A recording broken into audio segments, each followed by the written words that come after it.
अस्सलाम वालेकुम रहमतुल्लाहि व बरकातहू। मेरा नाम एम हलीम कुरैशी, सफ़ानी रिपोर्टर बात कर रहा हूँ बदल से। जनाब रहमत अली खान साहब ने काफ़ी कोशिश की है और आपके मकबूलियत काफ़ी है, यहाँ नहीं निज़ामाबाद ज़िले में काफ़ी है। लिहाजा इन्होंने बहुत कोशिश की, खबरस्तान की जगह और शादी खाने के लिए बहुत कोशिश की है, लेकिन आज तक कोई हुकूमत ने इनका कोई साथ नहीं दिया। उनके पास हालांकि दस्तावेज पूरे रखे हुए हैं। लिहाजा सफ़ा टीवी वालों से भी मैं गुजारिश कर रहा हूँ, आप भी जैसे रेवंत रेड्डी साहब को रिकमेंड करके रेवंत रेड्डी साहब को और या सुदर्शन रेड्डी साहब को आप फ़ोन करके बोलिए, मेहरबानी होती है आप। अस्सलाम वालेकुम रहमतुल्लाहि व बरकातुहू। मेरा नाम सैयद रहमत अली है। मैं एक निज़ाम शुगर फैक्ट्री का एम्प्लॉय हूँ, वर्कर हूँ। इस वक्त हालात जो है आप तमाम हज़रात वाकिफ़ हैं उससे।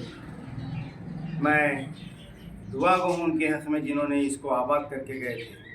मीर उस्मान अली बादशाह 1937 में और 1937 के अंदर इसको आगाज़ किए थे फर्स्ट फैक्ट्री से। उससे पहले निज़ाम सागर बनाए, उससे लोगों को आबाद करने के लिए और लोगों को जीने का असबाब पैदा करके गए। बदसद अफसोस की बात है, इस फैक्ट्री से 2000 वर्कर, 20,000 उनके ख़ानदान, कम से कम 2 लाख रैयत के हिसाब से बोधन के अंदर 2 लाख आदमी परवरिश करते थे, जीते थे। इसके ऊपर 1993 में 2000 के अंदर कोकराजू गंगाराजू को देखे खस्ता हालत में बेच देके रोड के ऊपर आ गए। आज वर्कर फैक्ट्री कोकराजू गंगाराजू को देने के बाद में आज वर्कर रोड के ऊपर है। तकरीबन 20 माह से तनख्वाह नहीं है, ये लोग बेकार है इस वक्त। अल्हम्दुलिल्लाह जो भी है अल्लाह ताला जीने का सहारा दिए, जी रहे सब लोग। अगर कोई सहारे ख़त्म हो गए तो जीने के असबाब पैदा नहीं है, वो पालने वाला है अल्लाह ताला की ज़ात है। उसके बाद जब हम लोग 16,000 एकड़ ज़मीन लोगों के हाथ में, चोरों के हाथ में चले गई, कम से कम इंसान को रोज़ी नहीं दिए तो नहीं दिए, जीने के वास्ते एम्प्लॉइज़ को, वर्कर को काम नहीं दिए तो नहीं दिए, उनकी तनख्वाह नहीं दिए तो नहीं दिए। कम से कम कई एम्प्लॉइज़ बीमार और मर गए। जो लोग मर गए उनको गाड़ने के लिए ज़मीन के लिए पूछ रहे हैं। वो ज़मीन के पेपर्स मेरे पास रखे हुए हैं। जैसे कि टीआरएस गवर्नमेंट थी, तेलंगाना में टीआरएस गवर्नमेंट टी के ऊपर चल रही थी, अच्छे हालत में चल रही थी। जैसे ही बीआरएस बनी बाहर चले गई, मुनासिब नहीं है। अब इक़्तिदार के ऊपर कांग्रेस हुकूमत है।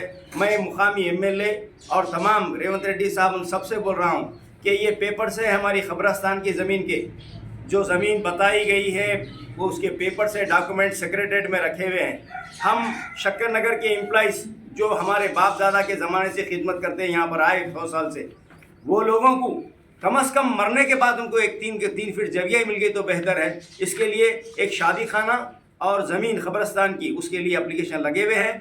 3 साल से कोशिश चल रही है। टोटली एमआरओ, आरडीओ, कलेक्टर से सिग्नेचर्स के साथ चले गई हुई ज़मीन है ये। लिहाजा मैं अपील कर रहा हूँ गवर्नमेंट से कि ये ज़मीन हमारे को दिला दिए तो बेहतर है।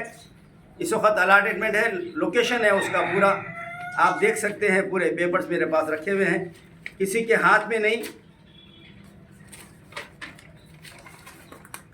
ना ही मैं प्लाट मांग रहा हूँ, ना लोन मांग रहा हूँ। लिहाजा हम आम लोगों के वास्ते शक्कर नगर के एम्प्लॉइज़ इंतकाल करके तो उनको गाड़ने के वास्ते कम से कम ज़मीन होना चाहिए। जिन एम्प्लॉइज़ की 16,000 एकड़ ज़मीन लोगों को बांट दी गई, वो 3 एकड़ ज़मीन के लिए भीख मांगते हुए फिर रहे हैं आज हुकूमत के पास। मैं हुकूमत से फिर अपील कर रहा हूँ कि हमारी खबरस्तान की ज़मीन और हमारे लिए शादी खाने की ज़मीन दे दिए तो बेहतर है, क्योंकि हम शादी खाने के बाद फैक्ट्री बंद होने के बाद हम लोग बेकार होकर बैठे हुए हैं। अपनी बच्चियों की शादी करने के वास्ते 25,000 30,000 शादी खाने को नहीं दे सकते।